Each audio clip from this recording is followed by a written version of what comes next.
We're back on the water, leaving the coast of the beautiful Algarve in Portugal and heading to Gibraltar. I'm Mayaugust and this is Bobby. We sold everything and bought a boat in Scotland. Join us as we sail the Highland Duck on the high seas. So we're going to Spain, Mayaugust. The treat of having rounded the southern tip of the Iberian Peninsula is that the seas are just beautiful. And again, he's probably on the back of the boat. This guy was just sitting still. We were giving him enough clearance, we thought. And just as soon as we approached him, he starts up the engine and goes directly for us. So we're having a situation where there's one depth sounder is saying 14 feet, the other is holding steady at 58. So I'm wondering if we've got an Orca underneath us. Check the engine room where the depth sounders live. The anxiety is we're still very nervous about the Orcas. It seems like exactly where we are is becoming the hot spot. We are always staying closer to the shoreline. And you know what? It's beautiful. So it's nice to be close to the shoreline. You get to see it. Today was a very nice day on the water. We had an easy cruise. Everything worked perfectly, except for my navigator picked us out a place where there was no water to get in. So here we are. We are going to Ayamonte. Ayamonte. We're going to go out for tapas and maybe some meat. I think we should go in there. We're going out for some Iberian pork. Come on, here we go. It's closed now.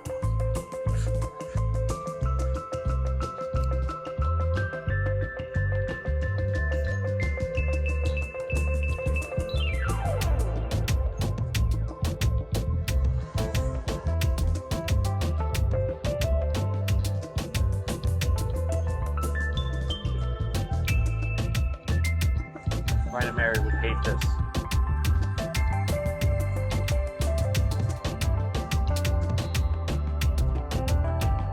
So we're on the waterfront of Ayamonte, and the inside of the town is so cute. But when we pulled up, this is what we saw of the waterfront, and it's not a cute waterfront, but inside it is the sweetest town. So we're just one block in from the waterfront, and there's this beautiful piazza right here. You go down another side street, another beautiful piazza, and this is just a tiny town. This is a town of 20,000 people, and it's just beautiful.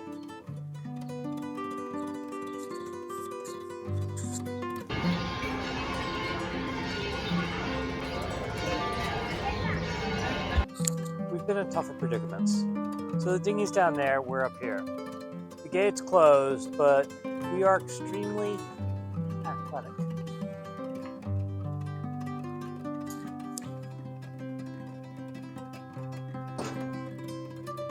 You're next. I want to see a good backflip and land in my arms. Caught her. Fucking amazing.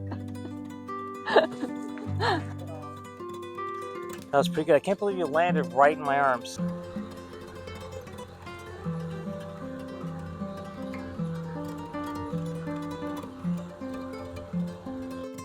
We're making a break-a-day passage Over a sandbar. Yeah. We came in on a pretty low tide, so we're leaving it. It looks like a little lower to me. Yeah. And we're going to follow our exact line out, and hopefully we're going to get out. And if we do go aground, we got another hour before it gets to dead low anyway. And then we'll probably be aground for 4 hours before we can really get off. We're hoping not to be in ground. We're not going to be aground. No, we're not going to be aground. Yeah, behind us we have a sailboat who is anchored, and they saw us coming down. They quickly turned on their engines and they're following us. They're like, oh, that big beautiful boat knows exactly what she's doing. Which is actually what we did on our way in. There was a big fishing boat that came in at low tide, and we said, that guy knows what he's doing. But here, Cadiz, the Bay of Cadiz. Cadiz. Never thought I'd be back by boat. So we are very excited to be in Cadiz. It gets terrible reviews, and that's because this is where it is that we pull in. It's very industrial. It actually smells a little bit. So then you walk 5 minutes up this hill, and I think the thing is that people do not know what a treasure Cadiz is. And we've been fortunate enough to visit Cadiz before and loved it. Look this way. What is not to like about Cadiz? Just wait, there is so much more to see.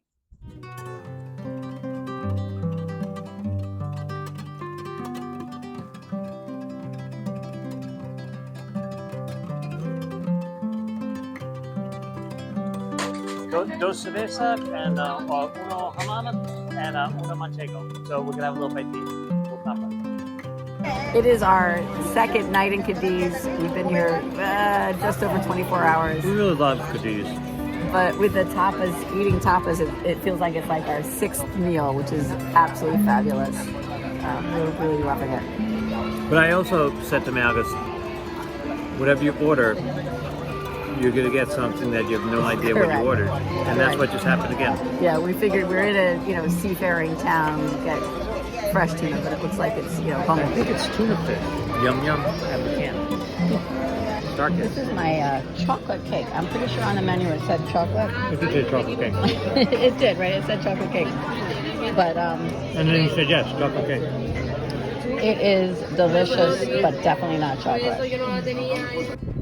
Cadiz has been amazing, but it's time to get back out there onto the high seas. Heading to Barbate, last stop before Gibraltar. The lines for the sail, and although Mayaugust is probably right, there's probably not enough wind, I'm going to put it out. And if there's not enough wind, I'm going to put it back in. That's what I do. And we've been staying in 30 feet of water, so that makes Mayaugust very happy. Okay, so there's no problem with the fish nets. We also have a concern that there are fishing nets in the proximity of the entrance to that harbor. Here's the marker for the tuna nets, which go out. And we're still got 29 foot of water. We're going to honor these two reds, keeping reds to the left because we're in Europe, assuming that that's shoaling off the breakwater. And you can actually see the color change. So I believe that's shoaling. So we're going to do the wide berth. And then we need to get into that opening over there. So we're going up and around these and then back in. See, there's a green up there. We keep the green to the right in Europe. Green to the right. Red to the left. Orca play territory. Yeah, orca's like tuna. Those lines are for tuna. That was a hairy couple of minutes. It took a lot of courage to trust. Me? No, to trust that the reports were right, that there was enough space to get through. It was pretty dicey. Well done, Robert. Well done. Nice job, man. It's a good team. Tucked away in the Marina Barbate. And off to the beach.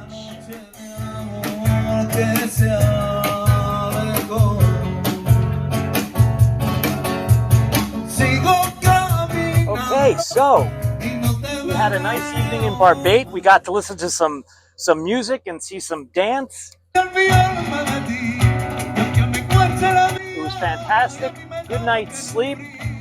We've got fair winds and following seas, and we're leaving Barbate. Next stop, Mayaugust, Gibraltar. I'm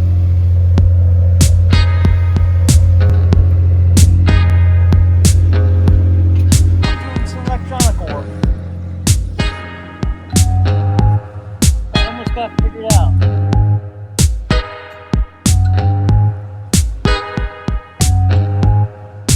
Well, I just spun this around like 3 times, and the boat didn't spin around. Well, that's good to know. So I suspect that this is not involved with that stuff.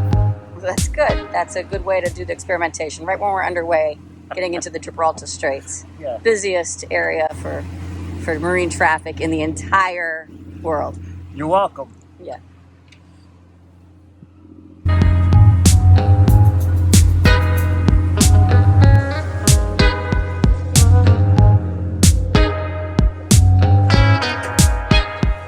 Europe,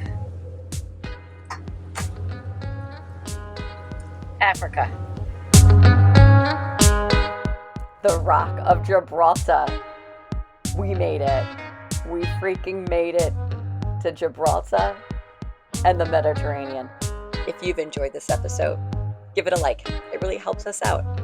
And if you've not yet subscribed, come aboard, join the crew. Next episode, things get a little spicy as we negotiate massive container ships and then go ashore to commune with the Gibraltar monkeys. You won't want to miss it. See you there.